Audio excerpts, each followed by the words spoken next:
what's going on, y'all? T-Bob here. And Jake as well. And you're about to watch a little OTB LSU. We're going to give you all the latest, greatest between LSU football, baseball, women's basketball, softball, and everything in between. Bottom line, if you want to talk Tigers, keep it locked, subscribe, like it. Jake, when you look at this class, what? I'm just trying to look out for a girl, segue. dude. What a segue. Who are you most horny for in this? No. What do you think still needs to be added? I'm gonna give 3 seconds of silence to allow it to clear. Yeah. The question you were going to ask. Yeah. All right. 1, 2. What's that sound? Okay. Here we go. So I'm trying to think like where you have guys coming back, what you added in this class, and where you still need to add. And so I'll just give you a position group. I'll give you my thoughts, and you tell me if you agree. All right. Quarterback. Still need to add a player in the portal because you lost one. You have 2 that are probably solid, but even those are question marks. I think you have to add a quarterback. Yes, without a doubt. Now, Taylor, you had some interesting news on a potential signee, even maybe not the portal. Yeah, so we were talking the other day about is LSU targeting a quarterback, and all the guys that do the recruiting sites were like, hey, LSU had reportedly reached out to Bryce Baker. He was committed to UNC. Now, he's still committed to him, but firing Mac Brown obviously throws a wrench into that and everything. Mm-hmm. He did not sign yesterday with anybody. Okay. He said he's pushing his signing back to February. That's always a bad sign for the team you're committed to, and always a good sign if you're a team that's trying to flip that kid. So that's just a name to keep an eye on. All right. What else are we looking at here, Jake? Running back, I feel, even though you're going to be young, it's potentially going to be a sophomore and 2 freshmen. I still think in a position group where, again, you don't have to be a veteran guy to be out to be able to go out there and be successful. We saw Caden Durham, have that this year. Maybe if you want to add somebody in the portal, maybe, but I still feel pretty good about where you're at. I think I think I'd like to add a body out of the portal. It depends on what happens with Caleb Jackson. Yeah. Yes. Very true. I guess I'm operating on the assumption that that's true. If he does not leave, if he stays, then it's not as it's definitely not as needed. All right. So then you go to the receiver position. I definitely think you've got a lot of talent. You've got a lot of young guys. You've got Aaron Anderson coming back, which is great news for LSU. But with you losing C.J. Daniels, you lose Kyron Lacey, I think without question you have to add a veteran receiver that's a little bit different than the other receivers you have on this roster. Do we know what Chris Hilton's doing yet? No. I don't believe so. Okay. Yeah, you got to. And actually, receiver, now you get 2 signees yesterday, but is that maybe the guy, even though I think it's Teron Francis and who else? Philip Wright. From Destrehan. Yeah, and I think they both have a chance to be very, very good. But that's a group that yesterday you generally tend to see maybe a couple more than just 2. So yeah, I agree, Jake. Yeah, and that's a tough position to transition out of high school into college and make an immediate impact. You talk about not just the routes and the physicality and making a play on the ball, but just like the side adjustments and the different coverages. And you haven't seen you've been going against cover 1, 2, and 3. That's maybe some quarters. You hadn't seen quarter halves. You hadn't seen some of the exotic stuff that you're going to see. And so it takes a little bit of time. And so, even though you signed a couple of guys, I would not expect them to be super impactful very early in their career. So, okay, what next? Tight end, big questions. I do. I have big questions at tight end. If you're able to get Mason Taylor back, I still have questions. You are a team that likes to run 12 personnel. So you like to go out there with 1 back, 2 tight ends, 2 receivers, right? Mm-hmm.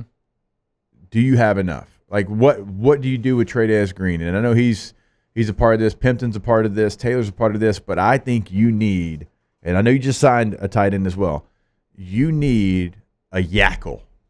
Yeah. A yackle is a Y tight end that is basically an offensive tackle. What we call a yackle. You need one because if you are going to be in 12 personnel that much and you want to try to run the football, the tight ends on this roster right now, they're willing, sometimes they're not able, to be the blocker that you need at the point.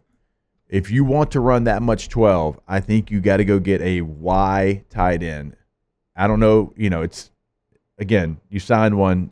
The portal You need one in feels the like portal. the portal feels like the play there because LaFleur's going to be young, but also like that would be a relatively inexpensive portal position. Yes. That's not going to be crazy expensive. I'm not saying you get somebody with feet for hands either. I'm not talking about just going. I mean, but when you look at him, you're like, okay, the strongest thing that he does is blocking at the point. We left off at Tight end. Yackle. Let's steal back Markway. Yeah, exactly. Okay, who is what position group's next?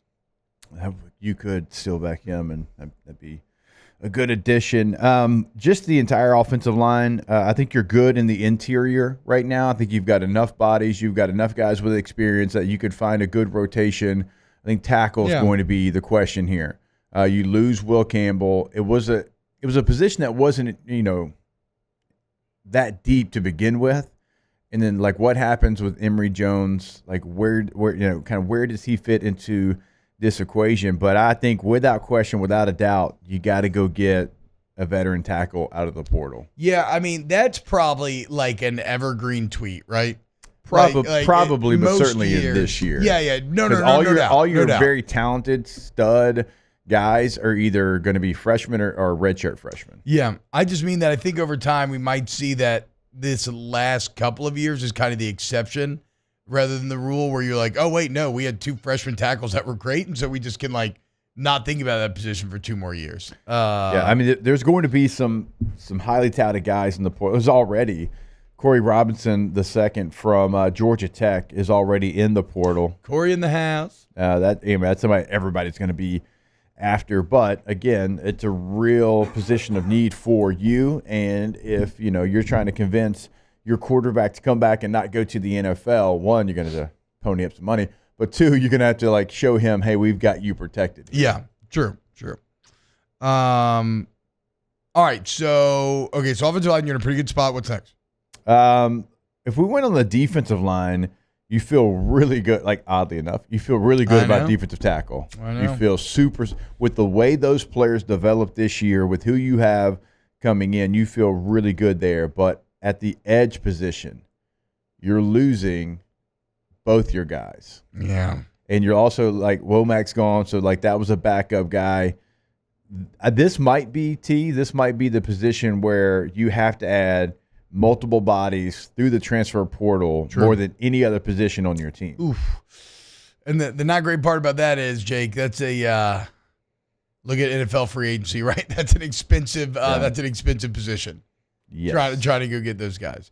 Now, I think you have a pretty strong pitch with Kevin Peoples, and you look at the development of Braden Swinson, for sure, and Savion Jones and everybody else, but yeah, that's going to cost a pretty penny. So like that's what we're talking about. Like when you don't go pay $2 million for a single recruit that doesn't play the quarterback position, like that's $2 million that you have to go get a tackle and an edge defender. Like now that might not be maybe you got to pony up a little bit more, but like those are your needs right now. Like that's where you have to be impactful, and those are 2 of the most expensive positions, tackle and edge. Yeah. Right. And so outside of quarterback, that's why you don't go up to $2 million, because you realize where this roster is, where you're going to have your needs, and also like what you're going to have to do in the transfer portal. And so it might be, again, the position more than any on this team, maybe safety, where you're going to have to add multiple impactful players out of the portal, not just like bodies. Linebacker, I feel great on. Yeah, I do too. I don't think you got to add anybody linebacker, right? No, I don't. I mean, the emergence of Whit Weeks this year, Keys, and how he came, like you said, like he came on the scene late. You're talking about adding multiple bodies to the high school ranks as well. Atkins got some time there. You add the other Weeks brother, Wes Weeks, who was already here. Like that's somebody that would have played if he would have been healthy, but he wanted to redshirt. Yeah. He wanted to play alongside his brothers there. Even going back to the Vanderbilt game, where that was his last game that he could play. He played really well. He can play in the bowl game as well, because that doesn't count. So no, you feel really good about that position group. And then cornerback. Would like to add maybe a veteran player, but you feel good about it. I think. getting Pickett, I think you want to add like just a senior that's been through the fire. But I mean, Ashton Stamps has now played a ton of football. Yeah, to make Woodland's yourself somebody a little that's going to be in the injury. conversation. Maybe make yourself a little injury proof. Give yourself a little more depth. A potential player would be nice there. But yeah, LSU played a lot of man this year, dude. You know, they asked those guys. They asked those guys to step up, and they did. Now you're losing your best guy into Alexander, so you're gonna have to replace him. But it's not as much of a need as I would have thought. Yeah. A few days ago. All right, and then safety. Go add. I don't know about that position group. You're losing bodies. It was disappointing this year. You're adding guys through high school. You cannot rest on this position group right now. Yeah. You have got to be uber aggressive in the portal. There's already some really impactful players at that position from some smaller schools. It's only going to grow, obviously. You got to go start those conversations like right now. I agree wholeheartedly on safety, number one priority. Also, there's the cornerback from Florida, Taylor. Do you know his name off the top of your head? Hakeem Jackson. Yes. Well, also Jordan Humphrey from Georgia. I mean, he played in 10 games this year. Well, I'm just saying, but Corey Raymond would have recruited Jakeem to Florida. Now he's out. Played a lot last year. He's kind of injured this year. He's leaving Florida. Got to imagine Corey Raymond probably has the inside track there. So that'd be great. Wow, Jake, what incredible takes. I mean, those guys, they're just the best. I think so. And if you think so, again, hit the like button, subscribe, ring the bell so you get notifications when we post every single day here on OTB LSU.